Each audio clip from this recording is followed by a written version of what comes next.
بسم اللہ الرحمن الرحیم۔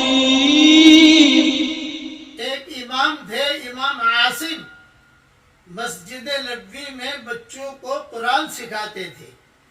ان کے منہ سے بہت خوشبو آتی تھی۔ لوگ پوچھتے تھے کہ آپ نے کیا کھایا ہے یہ اتنی خوشبو آتی ہے؟ یہاں تک کہ اس زمانے کے حجاج جو آتے تھے وہ بھی ان کے درس میں جا کے بیٹھ جاتے تھے اور خوشبو آتی تھی۔ تو انہوں نے کہا یہ راز ہے، بتاؤں گا نہیں۔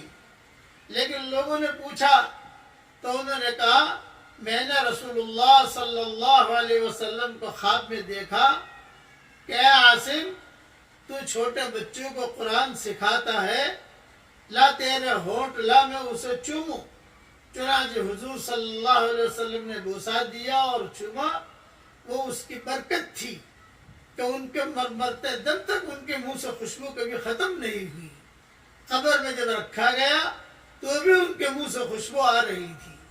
اس لیے اپنے بچوں کو بھی قرآن خود سکھاؤ اور اساتذہ سے بھی سکھواؤ، اور آپ بھی محنت کرو۔